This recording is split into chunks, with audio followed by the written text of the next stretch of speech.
Well, according to the great English crime writer P.D. James, who I think is well into her 90s and still pumping out the books, there are 3 types of motive. And the 3 types are for profit. Say you really wanted to have a lot of money, so you might steal a beautiful big diamond and then sell it for the profit, for the money. That's motive type number 1. Motive type number 2 is power. Say your name is Macbeth and you're the star of a Shakespeare play. You want to become King of Scotland. There's already a king, so what do? Kill him. You kill him, yeah, you commit a crime of murder because you want power. So there's profit, power, and the third one is, well, one word for it is passion or intense emotion. You commit a crime, and this is where you don't really plan it ahead. You're just so usually angry that you commit a crime. Again, looking to Shakespeare, he had a character called Othello, and Othello was very jealous, and he was sure his wife was seeing another, she had a boyfriend, he was sure she had a boyfriend. So what did he do? Another murder. So according to P.D. James, 3 types of motive: profit, power, and passion, or intense feeling. So remember that if you're writing a mystery story, that you need to have your villain or antagonist have a strong motive for committing the crime. Now, earlier someone very cleverly brought up the idea of clues. Clues, who brought up that? Was that you? Was that you, clues? Yeah, and what is a clue? A clue is something where a piece of a mystery is placed out and people read it. Right, it's a piece of the mystery that the villain Like a puzzle. Yeah, a puzzle piece. It's like a puzzle piece that the villain accidentally drops or leaves somewhere or forgets to cover up, and the detective discovers it, and that's a clue that helps him or her trace down who the villain is. So clues are good things for detectives, but there are also bad clues or false clues, and the name for these is red herring, because if a detective follows a bad clue, a false clue, he always gets into trouble, just like these people on the roller coaster heading up to the broken tracks. Not a good thing to be heading towards. So, red herring is, what's that? You could just jump off the train. Well, you could. You'd have to think quickly and do something, I'm guessing, something like that. So if you have a false clue, usually the villain has decided to try and sidetrack you by planting a false clue. Maybe he's left someone else's gloves at the scene of the crime, or something that belongs to someone else. He's giving you a false clue or a red herring.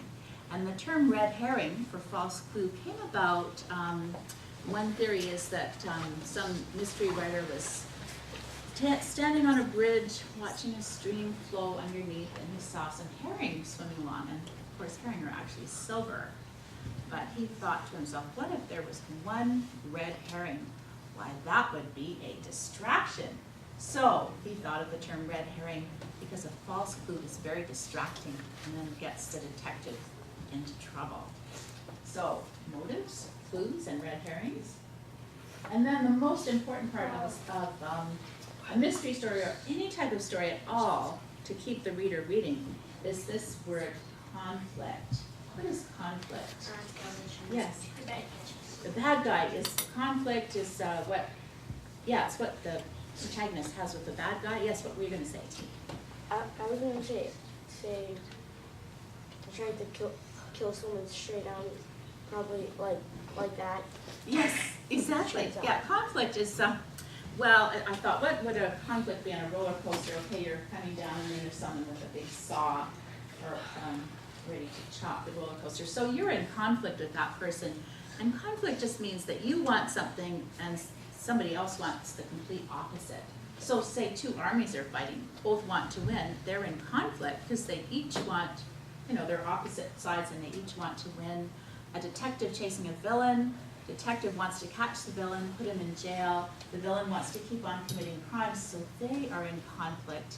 And my hint to you, if you like to write stories, is always put some type of conflict in your story, because for some reason, we love to read about that. We love reading stories of conflict.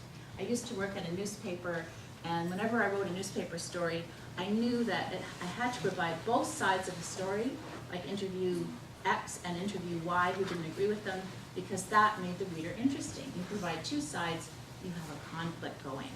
So I'm going to show you another scene from Alfred, but I would like to tell you about another type of, another type of conflict. So you have a conflict with a person, right?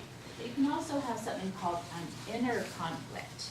And what do you think that is, if you have an inner conflict? Yes? You know something that other people don't know, but you just can't tell unless you work it.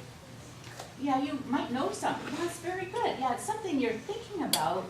So it's an inner struggle you're having, and that would be an example. If you know something, but say you know something, your friend has done something wrong, and you really like your friend, so you don't want to tell on them. On the other hand, you know what they did was wrong, so you're having an inner conflict. That's, yeah, or else it could be something as simple as, tick. like in my case, suppose I'm on a diet, as I usually am, and I see a nice chocolate cake, and I really, really would like to have a piece of that chocolate cake, but I know I'm supposed to be losing weight, so I'm in conflict. I have an inner conflict.